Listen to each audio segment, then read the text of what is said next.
Y el tema que vamos a compartir yo le he puesto como título Dios en medio del caos. ¿Cómo es?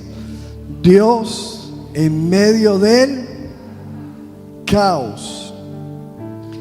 Y vamos a estar hablando acerca de una historia de caos, la historia de Judá y Tamar. La palabra caos, según el diccionario, tiene que ver con confusión, desorden, enredo, ¿verdad? Y yo creo que todos nosotros conocemos esta palabra porque de alguna manera todos en algún momento hemos tenido caos en nuestra vida. Problemas, enredos, confusiones, situaciones. Quizás, a lo mejor puede que alguien que esté en este lugar, pues, esté en medio de un caos. Quiero que abra la Biblia, por favor, en el libro de Génesis, capítulo 1, versículo 1 y 2. Mire esto. Dice: en el principio creó Dios los cielos y la tierra. Pero, ¿qué pasaba? ¿Cómo estaba la situación? Dice el versículo 2, que la tierra estaba ¿cómo estaba? Desordenada y vacía, y las tinieblas estaban sobre la faz del abismo, y el Espíritu de Dios, ¿qué hacía? Se movía sobre la faz de las aguas. ¿Cuántos dicen amén a eso? Démosle un aplauso al Señor y a su palabra.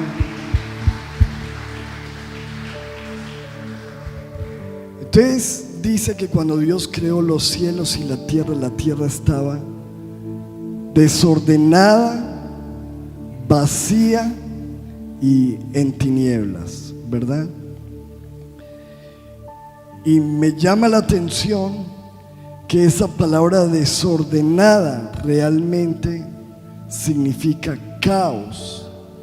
De hecho, la versión Palabra de Dios para Todos dice: reinaba el caos. ¿Reinaba qué? El caos.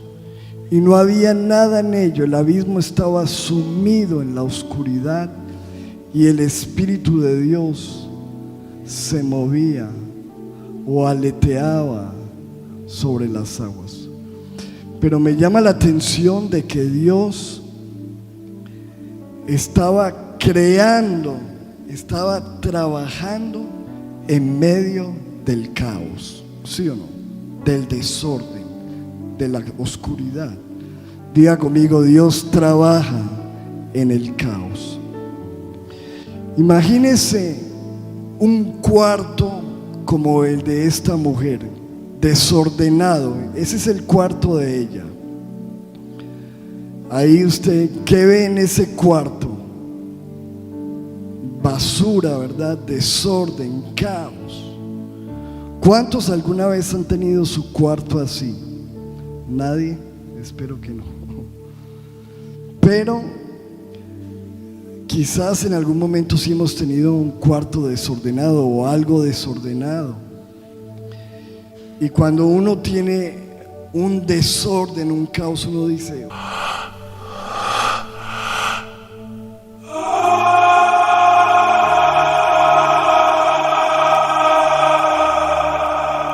¿por dónde empiezo? ¿Sí o no? ¿Por dónde empiezo a organizar el caos? ¿Por dónde empiezo a trabajar? Entonces, lo que yo quiero hablar hoy es acerca del caos, y el caos en nuestras vidas y cómo se mueve Dios en medio del caos. Porque algo interesante es que el caos no sorprende a Dios, el caos no detiene a Dios, El caos nunca es el final. Dios trabaja en medio del caos. Dios puede transformar el caos en orden, y Dios puede inclusive traer un propósito en medio del caos.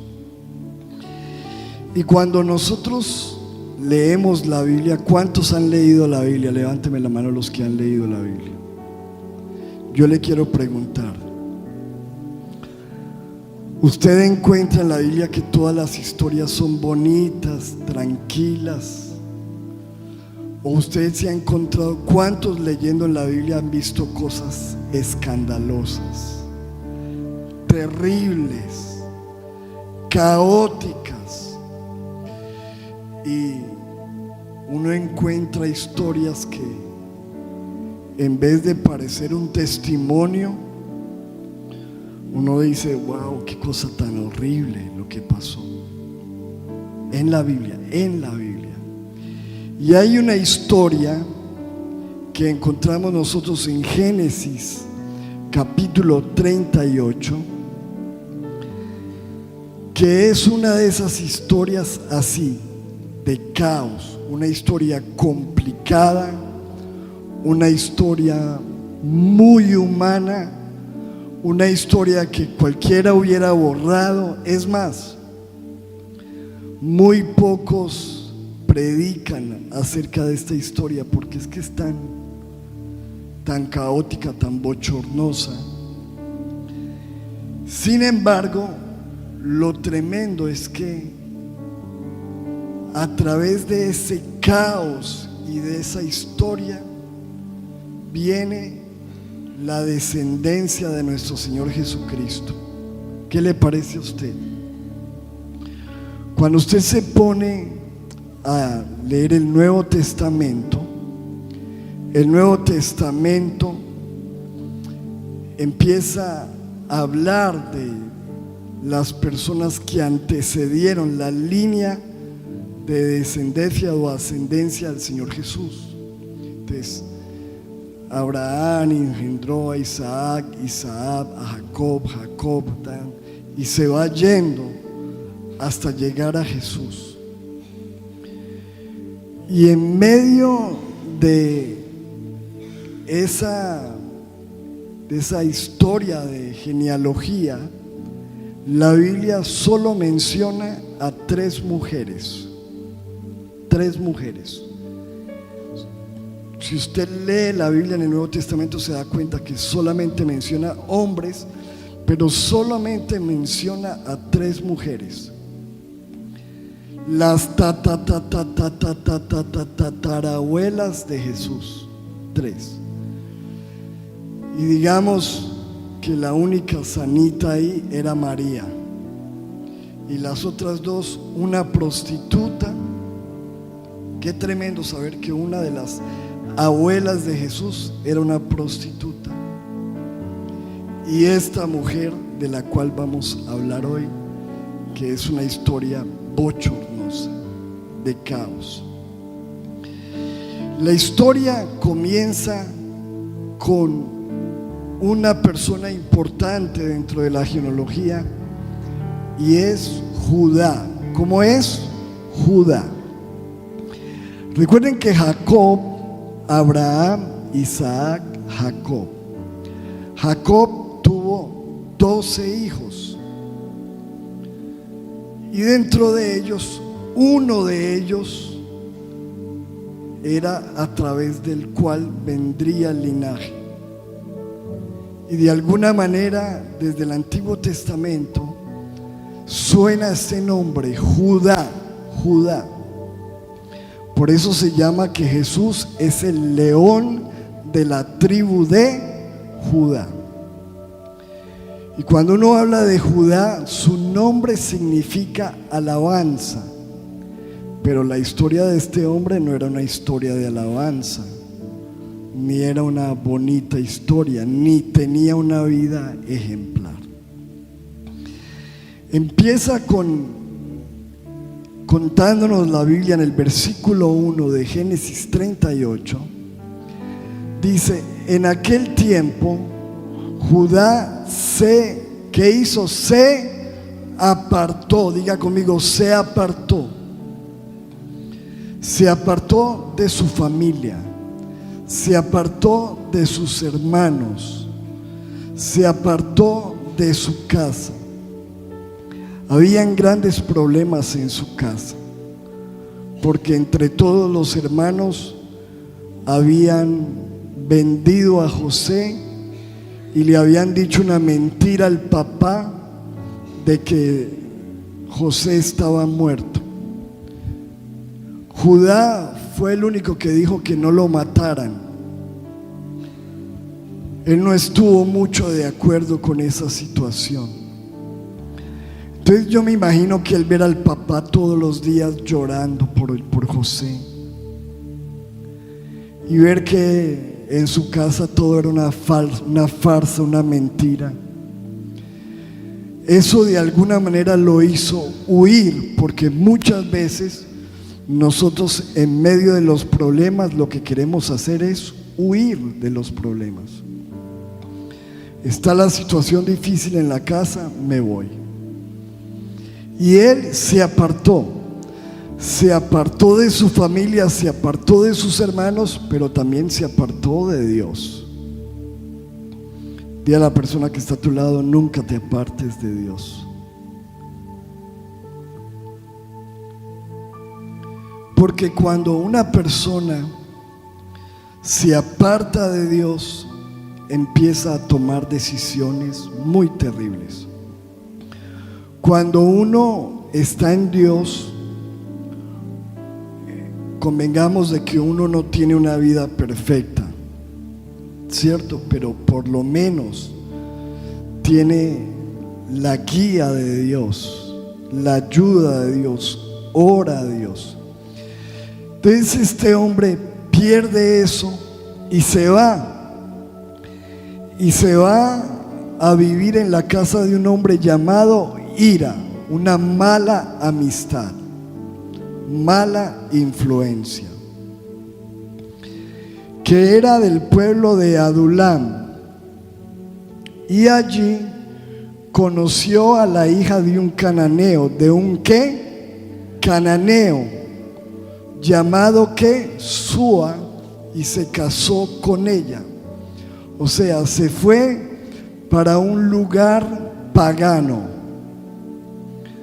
con amistades malas, y se casó con una mujer que él sabía que él no debía casarse, porque ya en la Biblia Dios les había dicho a ellos que no se unieran con las personas de esa región, porque lo que iban a hacer era apartar su corazón de Dios. Y él todo lo hizo mal. Se fue para un lugar pagano, se fue con malas amistades y se casó con una mujer mundana, por así decirlo, que no tenía nada de Dios. Y fruto de esa unión, dice el versículo 3, ella quedó embarazada y tuvo un hijo al cual llamó, ¿cómo lo llamó? Diga conmigo, ¿Cuántos le pondrían a un hijo así? ¿Cómo le ponemos? Como mucha creatividad, ¿cierto? O le faltó como, de pronto era Hernán. Entonces, primer hijo se llamaba ¿cómo? Volvió a quedar embarazada y tuvo otro hijo al cual llamó Onán. Diga conmigo, Onán. Ve, ahí no salió. Y todavía volvió a tener otro hijo al cual llamó ¿cómo? Selá, que nació cuando Judá estaba en Quesí. Entonces, en medio de estas malas decisiones, él tiene ¿cuántos hijos? 3 hijos. Mire la novela, metámonos en la novela. Y entonces empieza a suceder lo malo, el desastre. Ya él viene con malas decisiones. Ahora, ¿cuántos saben que cuando nosotros tomamos malas decisiones, eso produce malos resultados? ¿Sí o no? Y como lo hemos dicho mucho en este altar, las malas decisiones que yo tomo no solamente me afectan a mí, sino que empiezan a afectar mi entorno, mi familia. Y en este caso, la Biblia dice que esas malas decisiones afectaron a sus hijos. ¿Por qué? Porque el hijo que él tuvo se convirtió en un hijo perverso, malo. ¿Por qué? Porque estaba en un entorno malo, no estaba en un entorno de fe, estaba en el mundo, y en el mundo hay caos, y el hijo se volvió malo. De tal manera que dice la Biblia en el versículo 7: pero al Señor no le agradaba la mala conducta de ¿quién? Dígalo con fuerza, ¿Y qué hizo el Señor? ¿Qué hizo?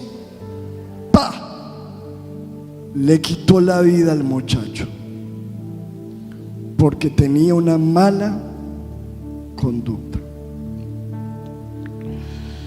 Entonces, obviamente yo me imagino el caos de una persona como Judá, en una tierra extraña, con gente extraña, lejos de Dios, y se le muere un hijo.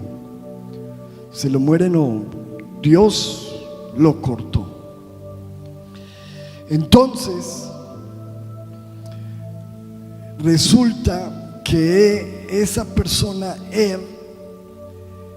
el mismo Judá le había conseguido una esposa llamada Tamar. ¿Cómo se llama? No Tamal, no, Tamar. No Tamal, no, Tamar. La casó con un tamal. La casó con Tamar. Él mismo, el papá, le consiguió. Eso está en el versículo 6. Pongamos el versículo 6. Judá casó a con una mujer llamada Tamar, de ahí, de esa región.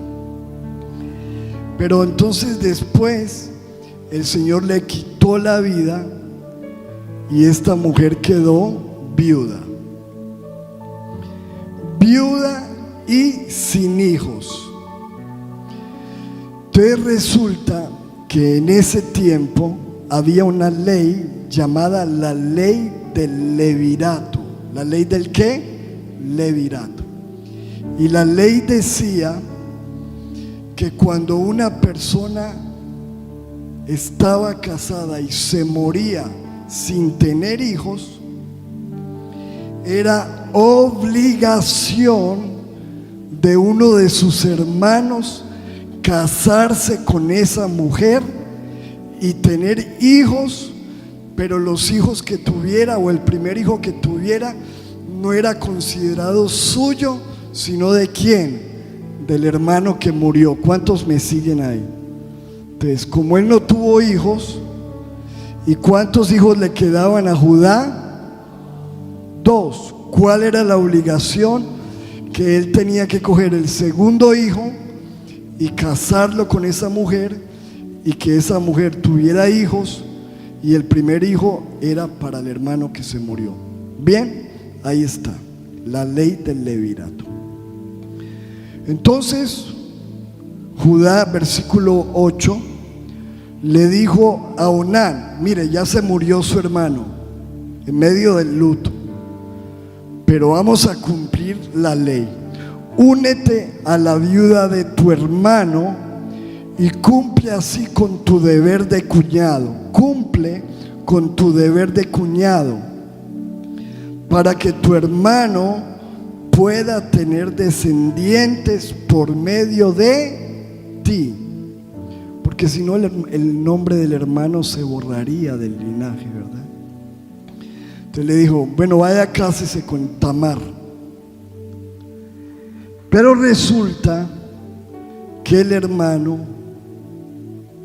empezó a hacer algo malo. Sí, se casó con ella, pero mire la joyita lo que hizo. Estos son los la descendencia de Jesús. Onán sabía que el hijo no iba a ser suyo, y entonces cada vez que tenía relaciones sexuales con la esposa de su hermano, ¿qué hacía? Desperdiciaba su semen, derramándolo en el suelo, para así no darle hijos a su hermano. ¿Qué tal? O sea, ¿estaba cumpliendo con el deber o no? A medias.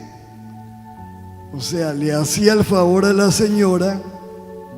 Esto suena escandaloso, por eso es que le digo que esto está en la Biblia, esto es un caos. Pero a la hora de dar su simiente, lo hacía afuera, entonces ella no podía quedar embarazada. Y esto era grave. Grave porque acuérdense que estamos hablando de Judá, y se supone que a través de Judá tenía que venir el Mesías, y este loco no quería que eso pasara, no quería cumplir con su deber. Y entonces, versículo 10, el Señor se disgustó mucho. ¿Quién se puso bravo? Ay, el Señor, el de arriba. Se disgustó mucho por lo que Onán hacía, y también a él, ¿qué hizo? ¡Pah! Le quitó la vida. 0 y van 2. Y con la misma mujer le quitó la vida. Entonces imagínese este caos. Ahora este hombre, ¿cuál era la obligación del papá? ¿Cuál era? Coger al niño, al pequeñito de la casa, y se lo tenía que entregar a esta mujer. ¿Para qué? Para que cumpliera con el deber. Y entonces él dijo: no, yo a esta no. Lo único que me queda es un hijo. Y yo creo que esta es matamaridos, algo algo tiene esta mujer tiene una sal. Yo no lo voy a entregar al chino. No, yo no me lo entrego. Entonces, ¿qué hizo él? Le mintió y le dijo: Tamar, venga, amiguita, es que este cachorrito está muy chiquito, espere a que él esté grandecito y con mucho gusto yo se lo entrego para cumplir la ley. Eso le dijo él de labios para afuera, pero por dentro él dijo: no, yo no le entrego a mi muchacho, el tercero. Eso lo encontramos en el versículo 11. Entonces Judá le dijo a su nuera Tamar: quédate viuda en la casa de tu padre hasta que mi hijo Sela sea mayor de edad. ¿Cuántos años tendría el pelado? No sabemos. Pero en realidad Judá pensaba que también Sela podría morir como sus hermanos. Así Tamar se fue a vivir a la casa de su padre, viuda, rechazada. En aquel entonces una mujer viuda, sin hijos, sin esposo, era considerada un fracaso. Entonces resulta que pasó el tiempo, y mire esto, y se le murió ¿quién? La esposa. No, este man está salado. ¿Sí o no? ¿Se da cuenta usted todo lo que le pasó? El hijo, el segundo, la esposa. Diga conmigo: Qué desastre, qué caos, mi amado. Y bueno, de alguna manera también las consecuencias de sus malas, porque el pecado trae cosas equivocadas. Entonces se le muere la esposa. Ese hombre quedó destrozado. Ahora imagínese a Dios en medio de ese caos.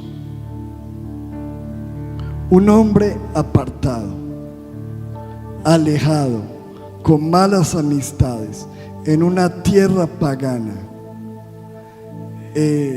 casado, ahora ya viudo de una mujer pagana, con los hijos muertos, y el único que le queda no quiere tener descendencia.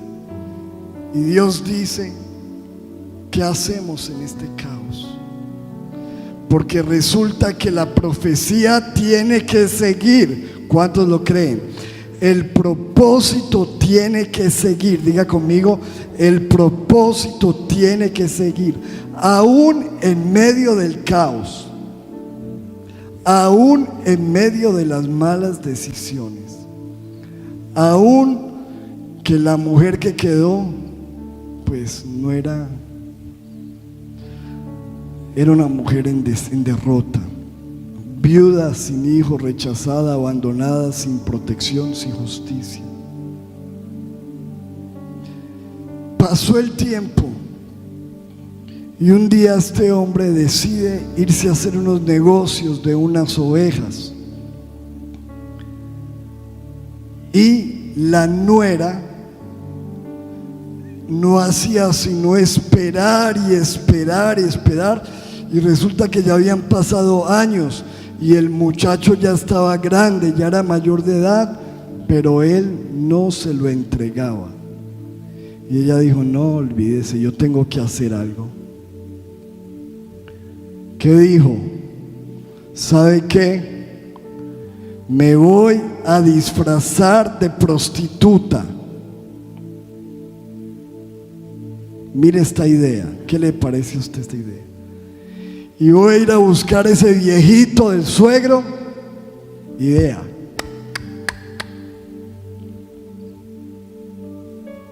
y me voy a acostar con el suegro, porque yo no me voy a quedar sin hijos.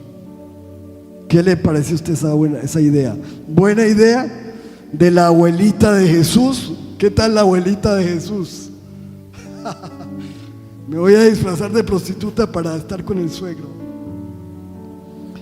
Entonces ella se fue y se puso vestidos de ramera. Y ella sabía que el viejito cómo estaba, cuánto tiempo sin esposa. Digo, ese viejito debe estar, usted sabe, en necesidad, para ponerlo aquí elegante. Entonces resulta, leámoslo en versículo 14, pongamos el 14 de una vez, 14.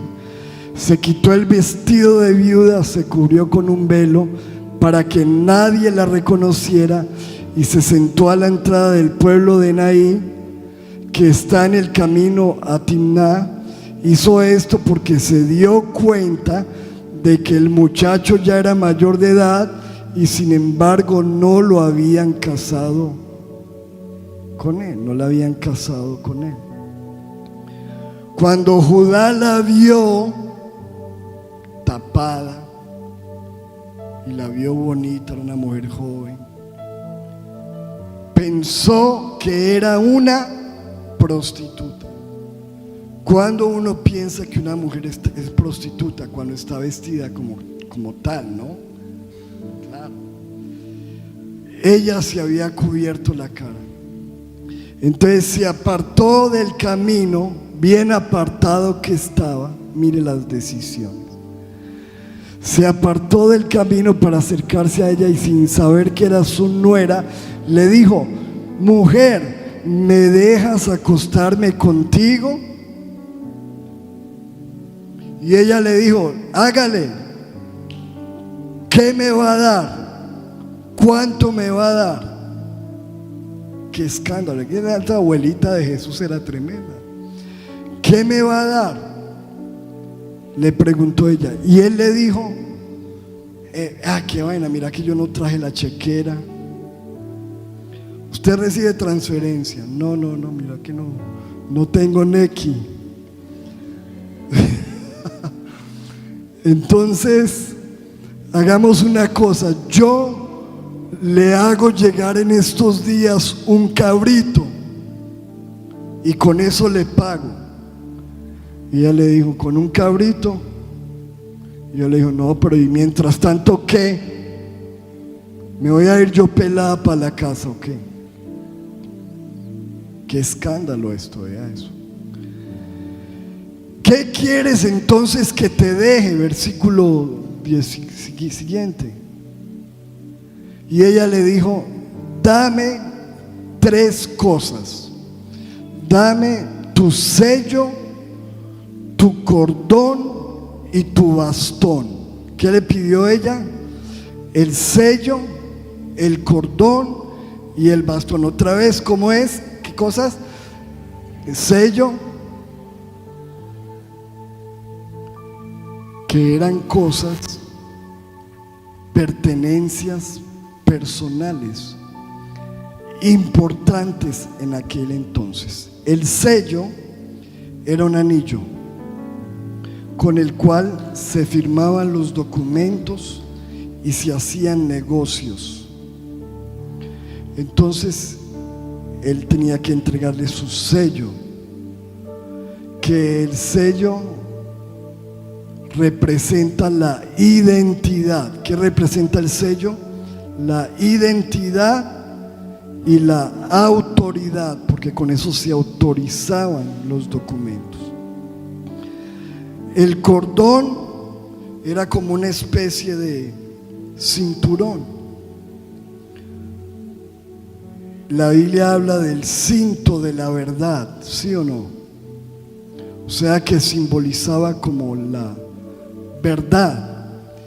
Y el báculo, el bastón que se utilizaba para guiar el ganado, simbolizaba la guía.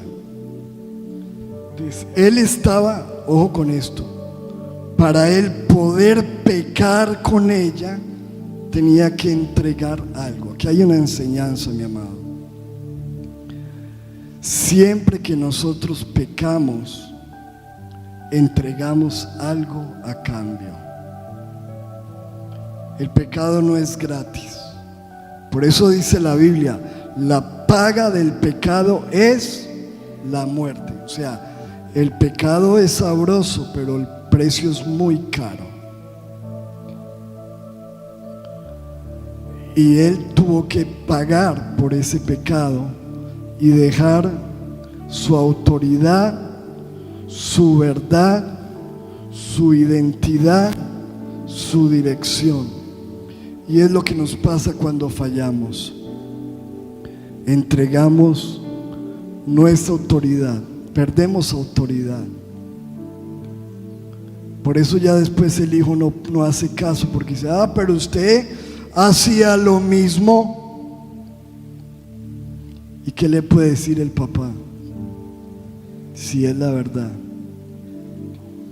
Cosas que uno va entregando con el pecado, las malas decisiones, la dirección, la verdad. Ahora, yo quiero que entendamos esto. Dios usa a las personas, inclusive aún en medio del caos. Pero eso no quiere decir que Dios justifique su pecado. ¿Cuántos me están entendiendo? Es importante eso. Porque cualquiera podría decir, no, pues si Dios tuvo un propósito con este personaje, yo también, entonces ¿dónde estará la prostituta para ir? No, ya vemos que él venía con sufrimientos, con muchas cosas y entregando cosas importantes. Entonces resulta que ella se acostó con él. Dice: ¿qué quieres que te deje?, preguntó Judá. Dame tu sello con el cordón, el bastón que tienes en la mano. Y ella respondió ella. Judá se lo dio, se acostó con ella y la dejó. ¿Cómo la dejó? ¿Cómo la dejó? Embarazada.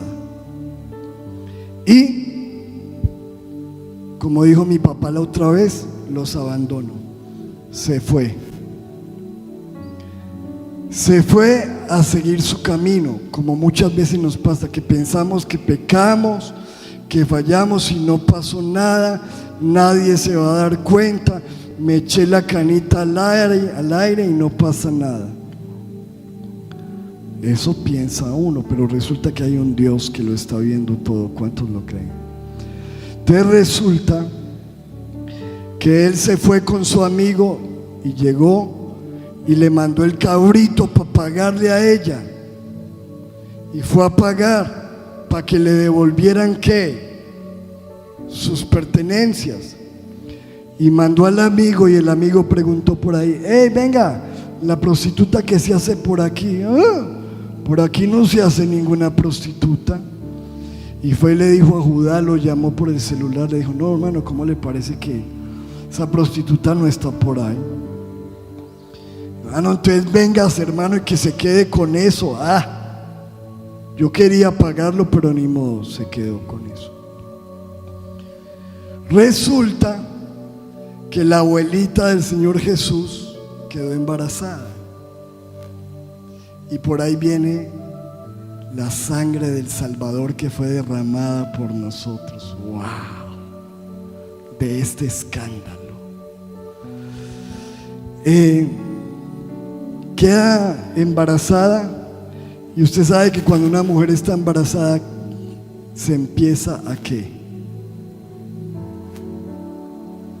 Y ella, me imagino que por un tiempo estuvo tratando de que no se notara mucho, pero dice la Biblia que exactamente a los 3 meses ya tenía tremenda barrigota. 3 meses después. Y vinieron a decirle al suegro, él era el mandamás de la familia, el que mandaba todo el clan: hey, Judá, ¿cómo le parece que esa sinvergüenza nuera suya está por allá embarazada? Esa muchacha está por ahí fornicando. ¿Y cómo reaccionó él? Mire lo que dice la Biblia, versículo 24. Como 3 meses después vinieron a decirle a Judá: Tamar, la nuera de usted, se ha acostado con otros que le montaron más, con otros hombres, y como resultado de ella ha quedado embarazada. Y él dijo, ¿qué gritó él? Sáquenla y quémenla, desgraciada. Porque eso sí, somos buenos para juzgar los errores de los demás. ¿Qué tal él se creía muy santo? Sáquenla y quémenla. Por eso dicen que cuando uno estira un dedo, se está ¿qué? Apuntando con otros, ¿cierto? Con otros 3. Quémenla. Y de verdad, claro, él quería hacer cumplir la Biblia, porque en ese tiempo la orden era que a la adúltera la quemaran. Y resulta que fueron a quemarla, y ella dijo: no, señor, espere un momentico, antes de que me quemen, déjeme que yo tengo por aquí unas cositas guardadas, y yo necesito que le muestren al suegro con quién es el papá de esta criatura bella. Necesito que le muestren a él quién es el desgraciado, para que lo quemen también, para que lo quemen conmigo. Y entonces, versículo 25, cuando la estaban sacando para quemarla, ella le mandó a decir a su suegro: el dueño de estas cosas es el que me dejó embarazada. Fíjese usted a ver de quién son este sello, este cordón y este bastón. Entonces Judá dijo: muestren a ver. Cuando el anillo ahí decía Judá, y delante de todo el mundo: no, venga, no la quemen. Que esto sí se me hace como conocido, perdón. Y reconoció su maldad, su pecado. Versículo 26, leamos lo que dice el 26. Entonces Judá lo reconoció, diga conmigo: reconocer. ¿Qué es lo que tenemos que hacer con nuestro pecado, mi amado? Reconocer. Y dijo: más justa es ella que yo.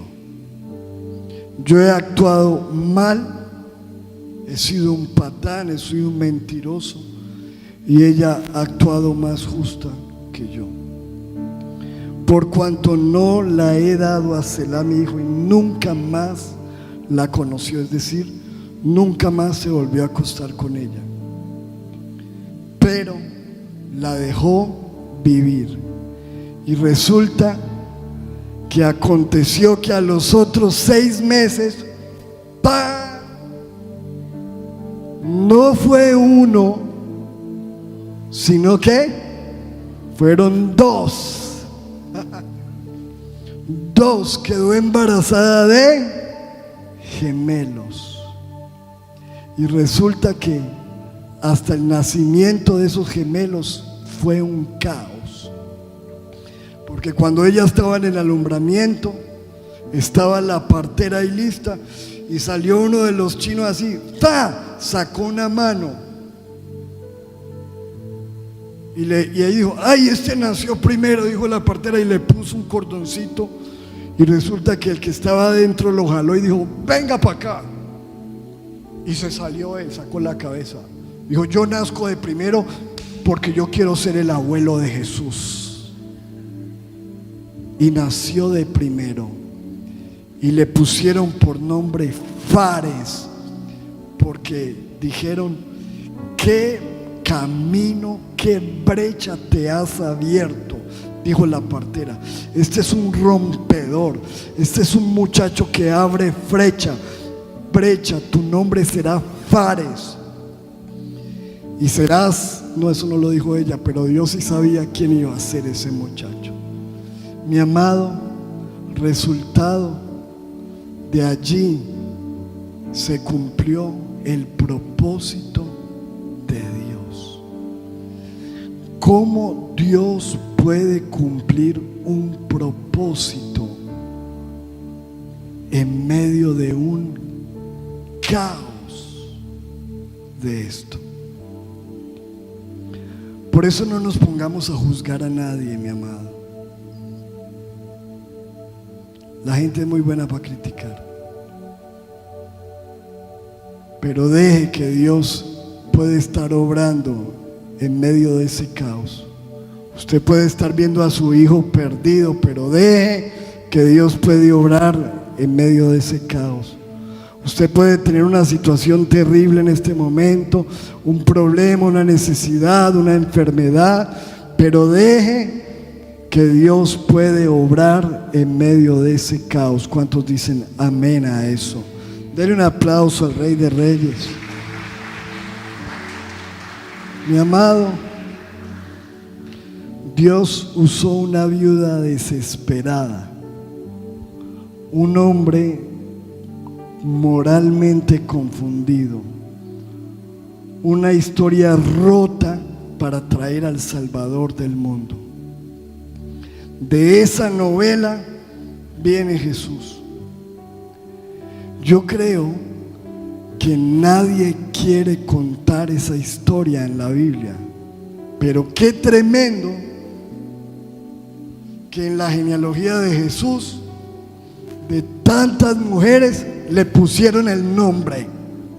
Tamar quedó en el nombre como una mujer ejemplar. Tremendo. Como una mujer que Dios usó para cumplir un propósito. Mi amado, estamos terminando un año. Y yo sé que al final del año uno como que mentalmente puede llegar a hacer cuentas de los errores que ha cometido, fallas. ¿Cuántos de nosotros hemos cometido errores este año, fallas, nos hemos equivocado, hemos tenido caos? Yo creo que todos. ¿Qué parte de tu vida sientes que Dios no podría usar? Hoy Dios dice, dámela, porque yo puedo hacer algo en ese caos. ¿Qué error piensas que arruinó tu futuro espiritual? ¿Qué área de tu vida se ve como Tamar? Olvidada, despreciada, sin fruto, burlada. Mi amado, cuando uno lee esta historia, se da cuenta de lo que dijo el apóstol Pablo, y cierro con esto para ir terminando. En la Biblia, en 1 Corintios 1:27, dice la Biblia, sino que lo necio del mundo escogió ¿quién? ¿Quién lo escogió? ¿Qué escogió Dios? Lo necio del mundo, para avergonzar a los sabios. Y lo débil del mundo escogió Dios para avergonzar a lo fuerte. Y lo vil del mundo y lo menospreciado escogió Dios, y lo que no es, para deshacer lo que es. Es decir, mi amado, cuando uno mira lo que Dios ha escogido, y también pensamos que Dios puso sus ojos en nosotros, que no es que seamos los perfectos, se da cuenta de que Dios desde el principio muestra que Él puede trabajar en medio del caos. En el principio Dios creó los cielos y la tierra era un caos, pero el Señor mete la mano y trabaja en medio del caos. El caos no es la última palabra. Mi amado, Dios puede hacer algo contigo. Si Dios hizo algo con Judá, con Tamar, Dios puede hacer algo con nuestras vidas. Es importante, mi amado. Y esto no es como una apología del pecado y entonces vamos a pecar. No lo es. Porque ya vemos que el pecado trae consecuencias, dolor, muerte. Pero sí es entender, mi amado, de que Dios puede obrar en nosotros, porque el enemigo muchas veces viene a traer pensamientos de culpa, de condenación. Tú te has equivocado, has cometido errores, Dios no puede hacer algo contigo, Dios no te puede usar. Mira la gente como te mira, mira lo que dicen de ti. Y la gente sí es así. Pero Dios puede tomar tu vida desordenada, vacía y en tinieblas, y puede darle un propósito. ¿Cuántos dicen amén? Lo importante es que hoy tú le entregues ese caos al Señor y le digas: Señor, aquí está mi vida. ¿Cuántos dicen amén a eso? Mi esposa tomó esta historia, hizo una canción buenísima. ¿La quieren ver? Miren este video ahí en la pantalla, pongámosle volumen. En aquellos días, Judá tomó decisiones equivocadas, pero Dios, aún en medio de la confusión humana, puede levantar su plan. Esta es la historia de Judá y Tamar y de cómo Dios usa lo que parece perdido. Judá caminaba por el camino del dolor. Había perdido a sus hijos, la culpa y el temor. Tamar esperaba justicia esperando su lugar, pero el tiempo pasaba y nada parecía cambiar. Judá la ve en el camino, cubierta en su velo, sin saber que era ella, confundido en su anhelo. Ella pide justicia, él no entiende el panorama, pero Dios estaba escribiendo la historia con Tamar. Si quieres confiar en mí, dame algo que es tuyo. Mi sello te entrego, mi cordón y mi báculo. Y sin saberlo, Judá dejó en sus manos las pruebas que cambiarían su historia. El sello, el cordón y el báculo en la mano. Dios revela la verdad, aunque el hombre vaya errado. Cuando parece oscuro, cuando todo está nublado, Dios levanta lo escondido, Él nunca ha fallado.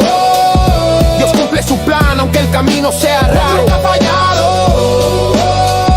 Dios cumple su plan, aunque el camino sea raro. Pasaron algunos meses, la noticia llegó.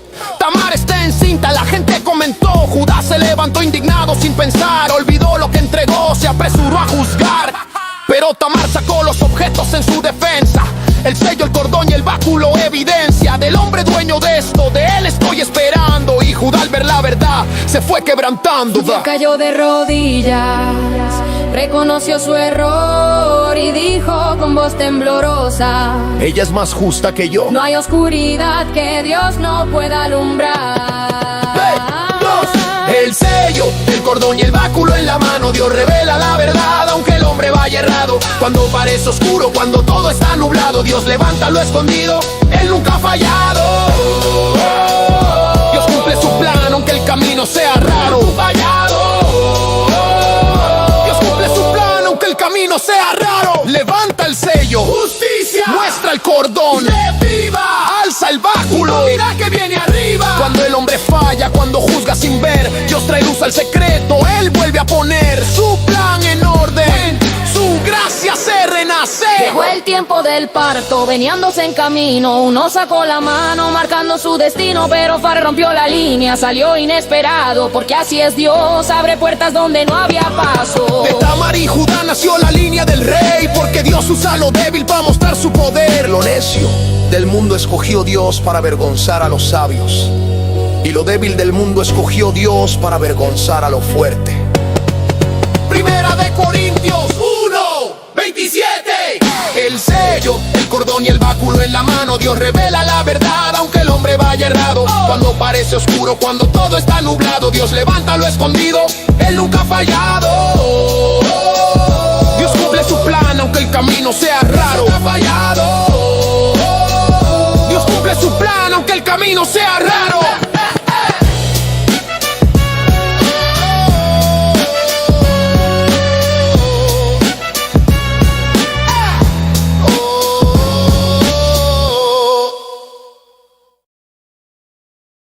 Dele un aplauso al Rey de Reyes. Póngase de pie. Me encantó esa frase de la canción. Dios cumple su plan, aunque el camino sea raro. Amén. Póngase de pie, levante sus manos y dígale: gracias, Señor, por esta preciosa noche que tú nos has regalado, donde nos has permitido compartir en tu palabra maravillosa, hermosa, tu palabra poderosa, Señor. Padre, hoy te damos gracias porque desde el principio tú nos muestras algo, que tú trabajas aún en medio del caos, Señor, que aún el Espíritu Santo se mueve. Señor, oramos entregándote, Señor, nuestras vidas. Entrégale al Señor, terminando este año, cada área de tu vida. Dile: Señor, yo te quiero entregar el caos en mi vida, todo lo que esté desordenado en cada área de mi vida. Si estás desordenado en tu parte sexual, económica, espiritual, familiar, dile: Señor, yo quiero que tú trabajes bajes, te entrego mi caos. Ayúdame, Señor. Dile: Señor, te entrego mi vida. Todo lo que esté en tinieblas en mi vida, Señor, ayúdame.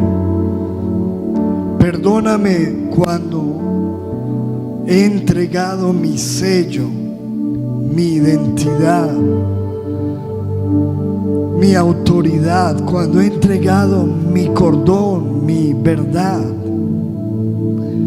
cuando he entregado mi bastón, mi guía, mi autoridad, mi defensa, a expensas del pecado. Dile: Señor, te pido perdón por mis errores, por mis pecados, por mis faltas, por mis fallas. Pero quiero pedirte, Señor, ven a mi vida, porque yo sé que tú me amas. De tal manera amó Dios al mundo que dio a su Hijo. Y dijo Jesús: yo no vine a llamar a justos, vine a llamar a pecadores al arrepentimiento. Los sanos no necesitan de médicos, sino los enfermos. ¿Y qué tal si hoy tú y yo reconocemos nuestra enfermedad y le decimos: ayúdanos? Te abro mi mente, mi corazón, mi vida. Pon tu mano en mí, entra en mí y haz de mí la persona que tú quieres que yo sea. Gracias por esta palabra, Señor. Séllala en nuestros corazones y que siempre podamos verte obrar, aún en medio del caos. En el nombre de Jesús. Y el pueblo de Dios dice: amén y amén. Denle un aplauso al Señor.